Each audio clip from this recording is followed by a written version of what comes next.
So, Evil Dead Burn. First off, I apologize for any traffic you might hear in the background. I moved and there is a lot more background noise in my new room. Anyhow, I can't say I expected to make a video on this film. I'm not one to review new films, as I'm more the kind of person who just wants to ramble about something when I feel like it and take the video creation process at its own pace. Whereas a big new release like this one tends to create a time-pressured environment to get a review out, even if it's just for my own personal satisfaction. But the Evil Dead franchise is the only long-running film franchise that I still follow, and these aren't exactly the kinds of films that really require a deep analysis or loads of re-edits to the script, so I figured there's no harm in throwing a review together. The Evil Dead franchise was introduced to me in quite possibly the most optimal way.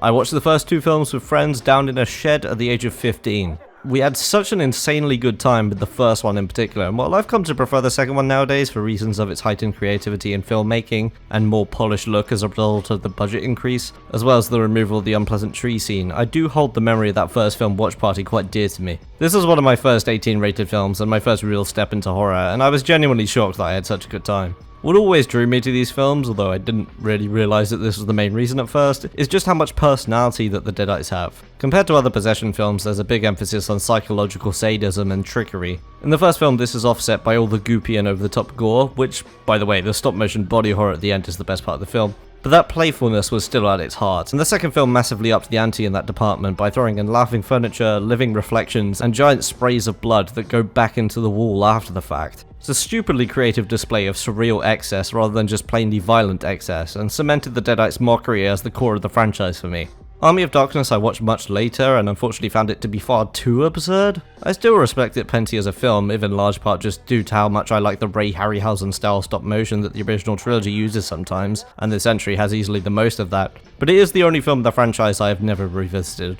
After the trilogy ended, there was a huge gap in media for the franchise until Fede Alvarez's 2013 reboot, which took the same setting and base concepts as the original film, but transported them to a much darker and gorier context, where the final girl starts out the film as a suicidal drug addict.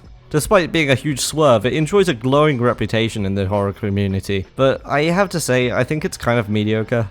It's less of an Evil Dead movie and more of just a horror movie that released in 2013. In Alvarez's Evil Dead, there aren't really any Deadites, only God and variety demons. Gone is any of their psychological disorientation, like inducing hallucinations, being able to see every card drawn in a deck, or even just trash-talking their victims. Instead, we only get gore, inflicted on agonizingly boring characters no less. The one thing saving it, which I think for many people overshadows just how lame the film is up to that point, is that the final sequence with the Abomination is genuinely amazing. The blood rain, the tension of the chase, that one bit of visceral gore that actually felt welcome, and a kill so metal and kick-ass that it tops Nicolas Cage using a flaming decapitated head to light a cigarette, are all just so satisfying that for a moment it's easy to forget that the film overall is not that good. Next up comes the 3-season show, Ash vs Evil Dead, which for me is where everything peaked. It may be a little bit too self-indulgent in referencing sequences from the original trilogy, considering that there are multiple scenes where those sequences are practically recreated, but Bruce Campbell is sporting his best ever comedic wit, the side characters are immensely likeable, it is just as gloriously excessive as Evil Dead should be, and the Deadites are in absolute top form, assisted by some continually changing new lore and concepts to play with. I knew I was watching something truly special in episode 3 when a demon with this amazing shimmering effect shows up and Ash's first response is this. Okay, first off, you don't look anything like your photos, so you might want to update that. I really love this show, it's one of my all-time favorites. And finally, recently we have Evil Dead Rise, one of the first horror films I saw in the cinema after The Lighthouse. I remember being apprehensive about seeing this and honestly kind of terrified, but much to my surprise, I had a really good time. The characters are a significant step up from 2013, as are the Deadites, and while the tone is a little confused given the very out-of-place throwbacks to Evil Dead 2, this is the film which I think proves that you can convert this franchise to a darker tone, as long as you keep the identity of the Deadites intact. Alyssa Sutherland is the main Deadite, and this is phenomenal, and she, along with the others, get some really great sadistic one-liners in. Open the door like you open your legs, you stinking ruby slut! The final sequence may not be as purely great as the Abomination segment, but I do think it is more in line with the Deadite culture, if you can call it that. Sure, they could just go all ham violence like in 2013, or they could combine into a freakish monstrosity just because they fucking can. So now we're caught up to Burn. Not sugarcoating it, I was worried about this one. Especially since one of the first things that the director said about it was that he wanted it to hurt, giving me the impression that he was going to take the Alvarez route. He certainly wasn't kidding about the gore level either. This is far and away the most extreme entry in the entire franchise. It is fucking bonkers, and it is very visceral. As other people have pointed out, it very much reflects the mean-spirited nature of the New French Extremity movement, in which French directors became known for making very torturous films, particularly in the 2000s. I've seen a good few French extreme films, and I don't think they're exactly much good, except for the ones made by women for some reason.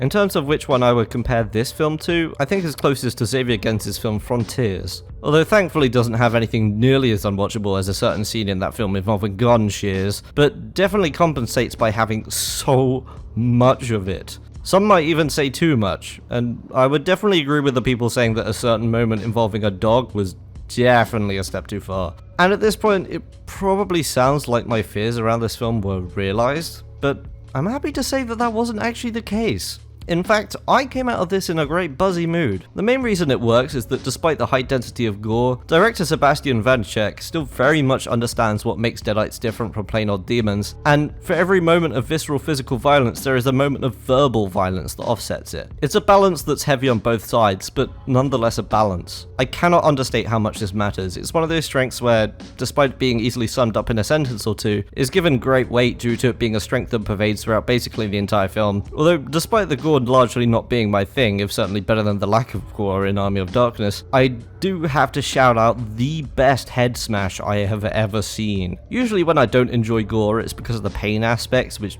yeah, this does have plenty of that, but I do like the practical effects, so I've always liked head smashes as they're either employed quickly and painlessly, or to a character who deserves it. And the effects on the head smash in this film were a serious fuck yeah moment for me. Performances are pretty strong across the board, even if the characters are fairly bog standard, although I appreciate that there's a weighty setup that isn't nearly as nihilistic as in 2013, and also, much to my shock, it's actually got some pretty good humour. Sparsely integrated humour, mind, but there were multiple moments, particularly involving the grandma character, that had my whole screening chuckling. Evil Dead movies don't necessarily have to be funny, but I think it's better when they've got a little bit of that. And also I have to give serious props to Vanecek. I wasn't familiar with him as I haven't seen his debut feature Infested, but he does some amazing experimental things with the camera here, whether it be to do with mirrors, interesting angles to highlight the space, or a long take which really highlights the extent of the carnage. I like how Lee Cronin directs Rise as well, but Vanecek is definitely the more interesting director.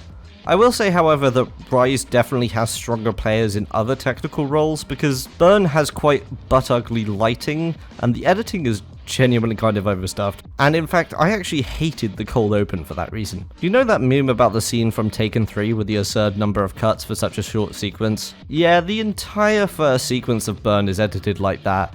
It was awful. For a minute I was thinking that this was going to suck, and not even for any of the reasons that I anticipated. Obviously that didn't end up being the case, and the editing doesn't even get close to that bad ever again, but I still would have preferred it to not be so overly hectic all the time in both plot and cuts, because it is a bit of a mess and does diminish the impact of the directing. The other thing that might cause this to sour on my mind over time is that it's got a much more theme-focused approach, which is fine if not good to have as a feature. I mean, I did just compliment it before. It gives your characters a little extra something, but it does make for by far the weakest final segment of any of these three past Evil Dead films, where the themes become front and center and the actual Evil Dead-esque elements turn into a mess with way too much CGI and an unnecessary fake-out ending, which dragged it out and made it far too self-serious, meaning I was weirdly depressed for a moment. So yeah, the way it starts off and the way it ends are not exactly its strongest suits. It's certainly a shame that the bookends for this are its weak points, but I had a genuinely great time with the meat of it. Seriously, I cannot understate that. The middle parts of this film are so much fun.